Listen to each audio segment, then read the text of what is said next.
ዑመር እብኑል ኸጣብ የድሃ መከታ አገሩ ወዲያ ነው ከመካ በረሃ ክንዱ የሚፈጀው የሚያሰኘው ውሃ።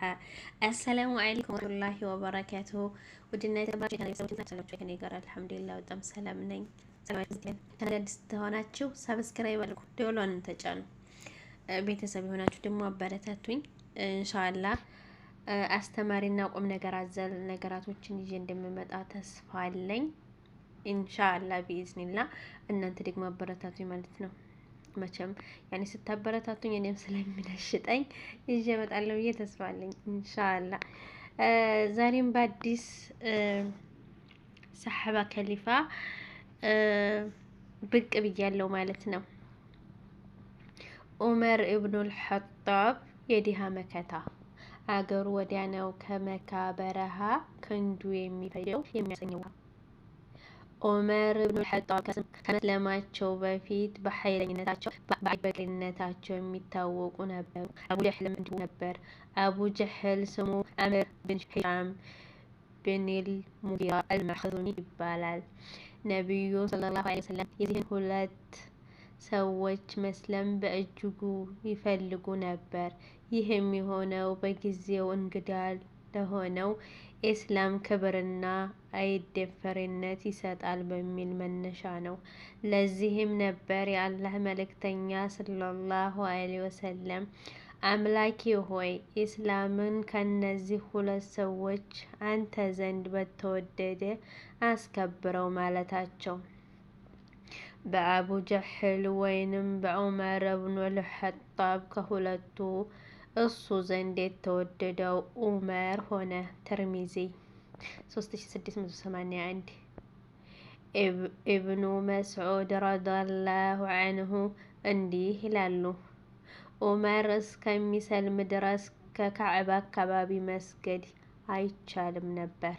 ዑመር ሲሰልም ግን ቁረይሾችን ተፋለማቸው።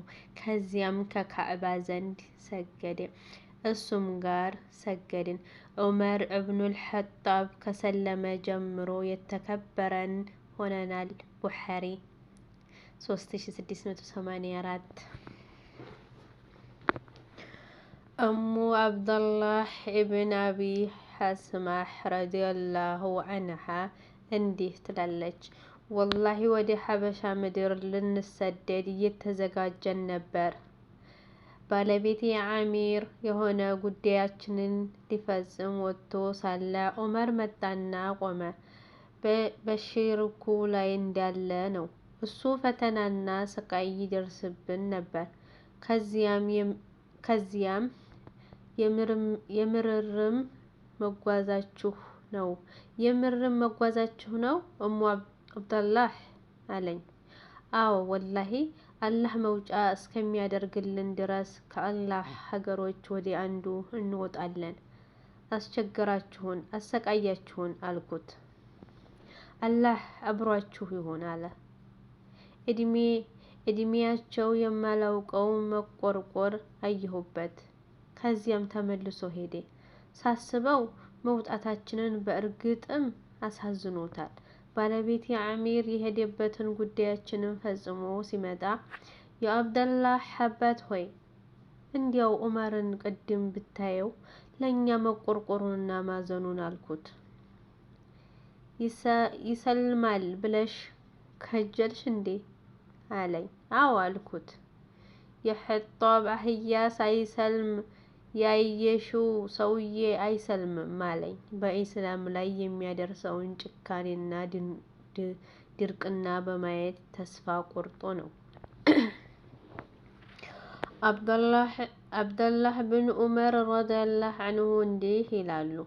ዑመር ሲሰልም ቀድሞ በክህደት የተጠቀመባቸውን ስብሰባዎች አንድም ሳያስቀር መስለሙን ሊያውጅባቸው ለነቢዩ ሰለላሁ ዐለይሂ ወሰለም ቃል ገብቶ ነበር። እናም በሰለመ ጊዜ ከቁረይሽ እጅግ ወሬ አራጋቢ የሆነው ማን ነው ሲል ጠየቀ።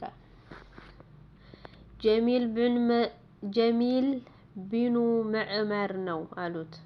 ቀጥታ ወደሱ ሄደ።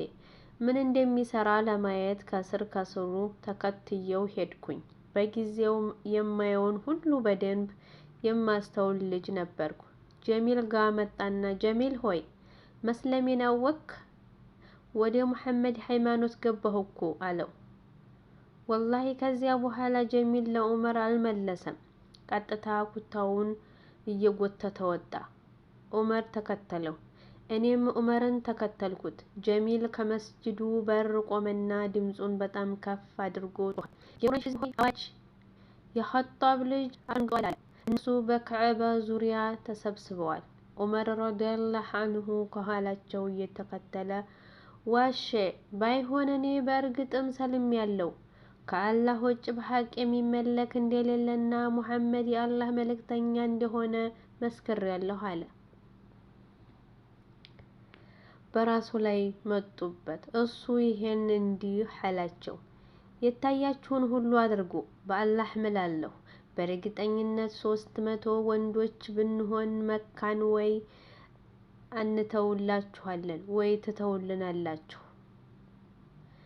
በዚህ ሁኔታ ላይ ያሉ አንድ የቁረይሽ ሽማግሌ መጣ። የተቀለመ ሙሉ ልብስ ለብሷል፣ ቀሚስ ጋር። ቀጥታ ካጠገባቸው ቆመና ምን እየሆናችሁ ነው አላቸው። ዑመር አፈንግጦ ነው አሉት። ቢሆንስ ረፉ፣ አንድ ሰው ለራሱ የሆነ ነገር መረጠ። ታዲያ ምንድን ነው የምትፈልጉት? ይህ ሰውዬ እንዲህ ስታደርጉት የአዲ ጎሶች ዝም የሚሉ መሰላችሁ? ከሰውየው ዞር በሉ አሏቸው። ከዚያም በአላህ ይሁንብኝ ልክ ከላዩ ላይ እንደተገፈፈ ልብስ ሆኑ። ባንዴ ለቀቁት። አባቴ ወደ መዲና ከተሰደደ በኋላ አባዬ ሆይ ያኔ መካ የሰለምክ ዕለት ከነዚህን ሲታገሉ የነበሩትን ሰዎች የተቆጣቸው ሰውዬ ማን ነው አልኩት። ያማ አልዓስ ብኑ ዋዒል አስሕሚ ነው የኔ ልጅ አለኝ። አልዓስ ብኑ አዋሊ አሰሚህ ማለት የብልሁ ፖለቲከኛ የዑመር ብኑል አስ አባት ነው።